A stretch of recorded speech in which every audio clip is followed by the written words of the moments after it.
Okay, this phone, I don't know why, but the audio cuts in and out. It gets loud and quiet. So the audio is an issue in this video, but this video is to help someone out. This is a 2007 Polaris Dragon 700 RMK. It had super loose steering, and come to find out, it's a common problem. The bottom of your steering post, there's the bolt for your little tie rod in joint thing for your steering link. None of that comes loose. So here's a video on how to easily tighten that up to help someone out. Sorry about the audio, but I hope this can help you. If you got a Polaris Dragon IQ chassis and the steering comes loose all of a sudden, look at this first. So the steering rod down, steering rod straight down. When you move the slop in the bars, that steering rod doesn't even move.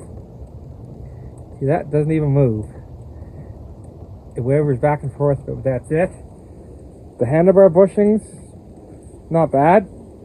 I'm gonna take this riser out, but anyways, quick YouTube search is telling me that where the rod connects to that steering, like where the steering post connects to that steering rod, the bolt is directly under the motor, and that bolt can come loose and come out. So I'm envisioning that bolt in there is just loose and can eventually come out.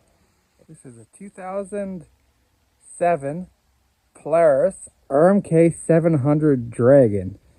I just put the spindles off of a 2010 Dragon on, updated spindles, set of gripper skis I had off something else.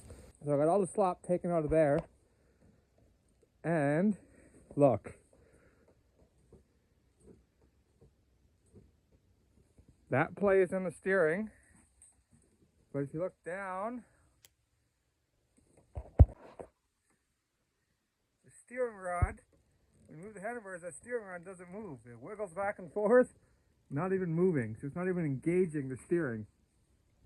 Looking on Google a bit on the internet, turns out it's a common problem on these Dragon chassis sleds. They're like the 07 up until whatever, 08, 09, maybe 10. Maybe it's all the IQ chassis, but whatever. At the bottom of the steering post, where the little tab comes off for your link, for your steering rod that goes ahead, the little ball joint, that little tie rod in thing at the end, the nut on that comes loose and it rocks back and forth. So I took a little endoscope, a little camera, and was able to shove it down along the steering post, down there, and found that nut on the camera and verified that, yep, that nut was loose and it was rocking like this. And that's where this is coming from. But it's right under the motor. Steering post. The steering post is way in there. It goes down. It goes down. It curves out and it curves back in and down. So right, like underneath the back side of the motor, right at the bottom, is that nut. I went on the internet and YouTube. There's one guy who did this job, but he undid all his motor mounts, took his exhaust off, and tipped his motor back. But that guy, his situation was the thing came right off, so he had to get in there to stick it back in. So he got it from the front under the motor, and he set it directly under the center of the motor. Then I got onto some forums. You know you're digging deep when you're into the forums because they're a mixed bag. But anyways, you hear people taking the gas tank off to do this job. The other people just taking the airbox and the throttle bodies off to do this job, and then making some kind of convoluted wrench that's like 20 inches long that goes under the motor from the front, and you got to bend it all around to get to the back just for a backer, so that bolt doesn't spin when you're trying to tighten the nut.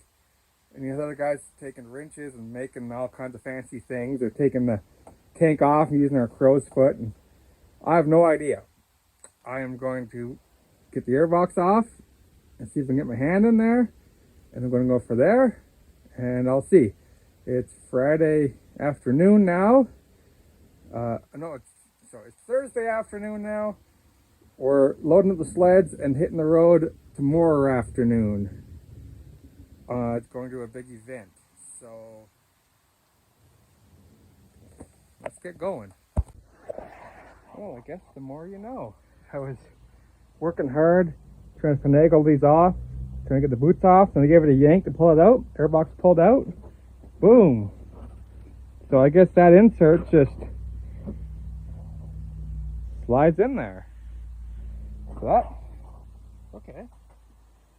Kind of hanky, kind of, I don't know how good that would seal, but makes it easy to work on. Yeah, that insert just slides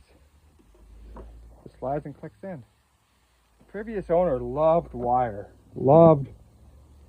big fan of wire. Yeah. Yeah. So I guess you bolt that on and slide the airbox on. The more you know.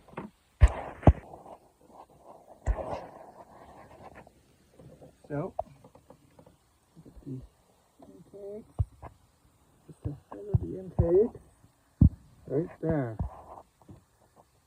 There it is. There's the bolt, right there. So, okay.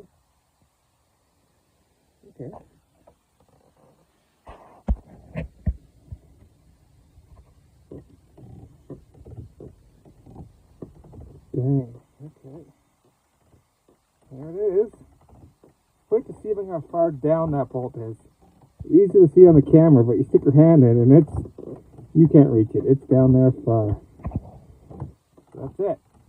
That's our project. Tightening up that nut right there.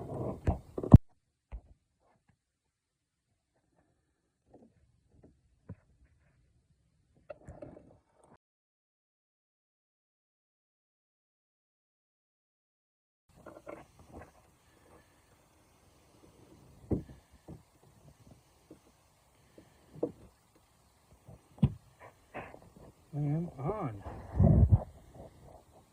The 9/16 socket. And I'm on. I'll try to get lucky here. This new freaking DeWalt Atomic 3/8, it's the best. I'll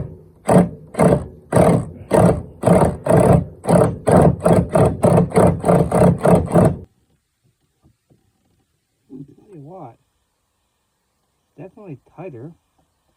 See, it's down, grabbing some threads. Still, definitely, yeah, still definitely not tight enough. But oh yeah, look how many threads are sticking up now. So we got quite a lot out of it actually, so far. Oh yeah, I could turn that, get better access, whatever. So that's not bad.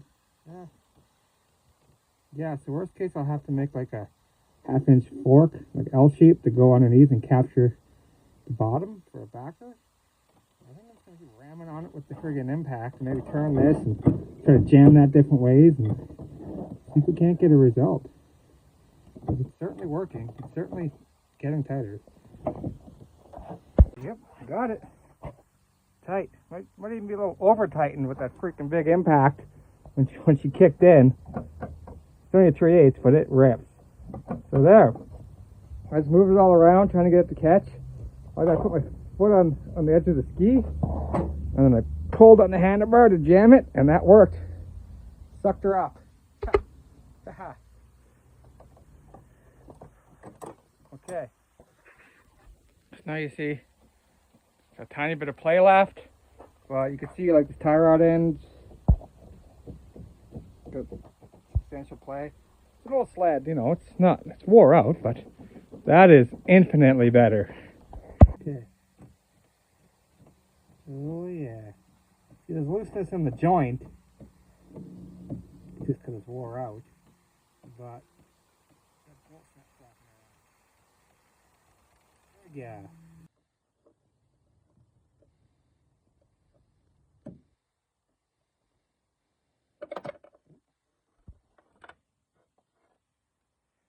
Just like that.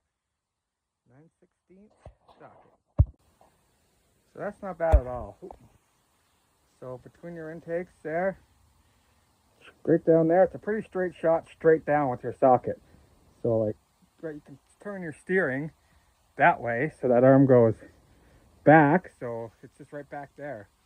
Not pretty easy to get to. The airbox, now that I learned the way it pops out, you gotta just use a good impact, wiggle it around. Like I said, I put my foot on the ski and grabbed the handlebar and pulled it to tension that up, and whoop, she sucked it right up. So not a hard job at all.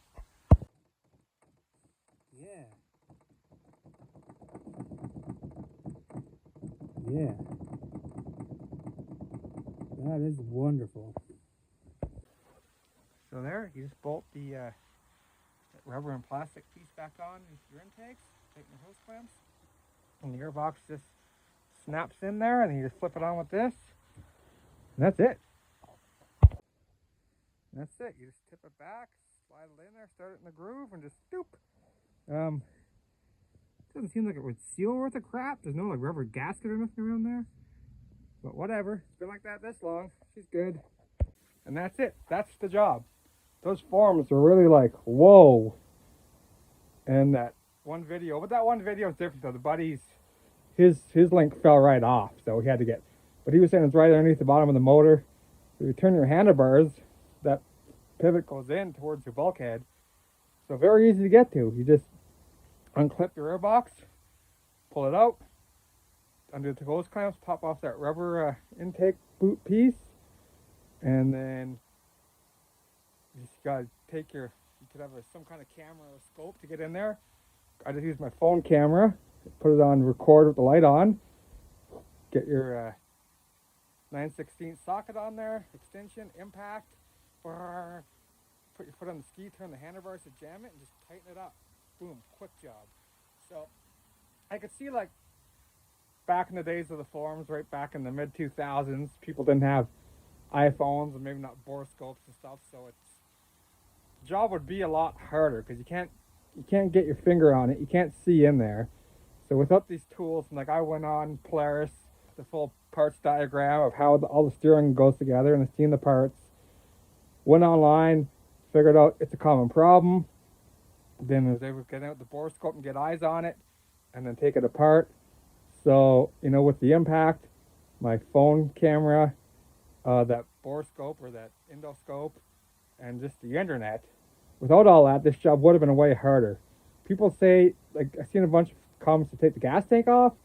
I don't think that would gain me anything, because once you take the airbox out, there's a big cavern in there. So, it's probably just a point of sight thing, so you can get in there and see. But yeah, simple job. If I didn't have that impact, if the impact didn't work, I would have took a strip of metal, like a flat bar or something, cut out a 1/4 inch, or not a 1/4 inch, but a 1/2 inch slot, like make a 1/2 inch wrench, and then go down and then put a sharp bend on it and fish it down there to use a backer underneath there for that nut, but didn't have to do it. Awesome. Super happy. So I hope this can help someone out.